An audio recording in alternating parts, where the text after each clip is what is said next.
All right, so in my last video, we talked about flow and how I used it in pretty much everything that I do when I am in After Effects, moving one thing from point A to point B. If you do that in After Effects at all, which I'm sure you do, there's probably 99.99999% chance that you do move things from point A to point B in After Effects.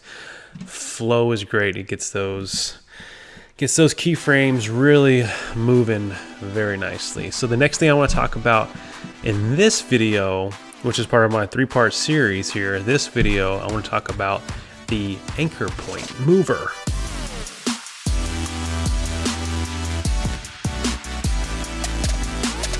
Basically, I have it stuck right here in this little thing right here that I have stuck. You see my mouse just waving around it right here.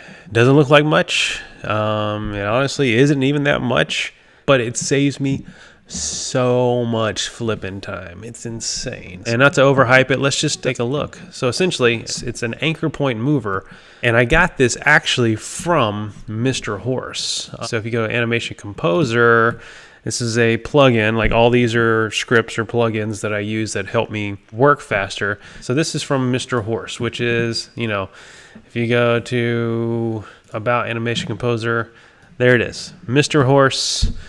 You can find them online, and you can find, I don't know if they sell it individually or not, to be honest with you, but they should. But it comes part of the Animation Composer sort of suite, which is a bunch of transitions and effects and things like that I use occasionally. But this is actually the tool I use the most on it. And I want to say they give away for free. I have to double check with you with that, and I'll put it in the comments. So here we go. That's part of the Animation Composer. So here it is here. Very simple. Let's just jump right in and see. So I'm going to get a new composition for sure. 1920 by 1080. Sure, we're going to call this the anchor point mover tester thingy. Hoo-ha. There we go. So imagine this. Imagine you have to create a shape for something. Let's say a circle. Wow, look at that circle. And then let me just fill this circle in so we can see it. White and red, so beautiful. Now, you see this thing right here. It's a beautiful circle, right? Watch me as I scale it. You see how it's coming from this little dot right here? That is your anchor point. So, it's scaling from that anchor point. Well, that's nice and all if you want it to look like this, like go all over the place. I just want it to like move in the center, you know what I'm saying? Check this out. You just do this. You see this little dot right here? It'll go ba-boom right in the center. Isn't that lovely? And then you can move it right here, and you can scale from the center to your heart's desire. So there you have it. That saves you so much time. It seems so easy. And what you would normally do in this situation is, let me just grab this, which is this key right here. This moves your anchor point. This is the old school way of doing it by hand. So it's right here. You would have to actually go up here, grab this, or press Y to get it. Move it here, and unless you know this trick to hit Command to line it up in the middle, you would have to like sort of guess where the center is. But if you hit Command, which is a nice little trick too, it'll go to the center. Or if you want to go to the edge, make sure you hold down Command. You can do it by hand. You really can. But this makes it easier. So I can just, even though I'm off right now, center, I want to go to the left, to the right, I can do that. Top corner, and all those change your anchor points. You can do different things with your anchor points. This didn't really work too well with a circle. Let's try a square then. Let's go with the square. We'll make a new one here, and the anchor point's still right there. So let's say I want to have a square. Let's just get rid of that. That moves from left to right. I want to go to scale. I can take off this little thing. Oh, look at that. It's actually going from the center. We don't want that. We want to go from left to right. Click on this. Boom. Right there. And then you can go left. Put your scale on. Go up a little bit more.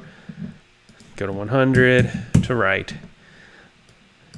And there you have it. Just Made it so much easier. And then you can even apply something with Flow. And just like the last tutorial, or just like the last video I made, I talked about Flow. This makes it flow. So I go whoop. Nice boxes.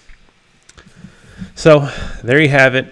Anchor Point Mover is my second most used tool in After Effects. That's a third-party script, but it saves so much time. It increases the quality and efficiency of my animations, transitions, text animations, kinetic typography, whatever you want to call it, whatever you do in After Effects, it'll help increase your efficiency in that. Now, what's really also cool about this is sometimes if you are a true animator and you get design files from designers like people who, you know, built boards for you in After Effects or in Adobe Illustrator, it can actually take the shapes that are made once you bring them into After Effects, and you can use this Anchor Point Mover to move it to your heart's delight. So if you need something to go from right to left, you move the anchor over. You need to go from the corner, so you can move the size from the corner. If you need it to just do whatever, like rotate on a certain axis,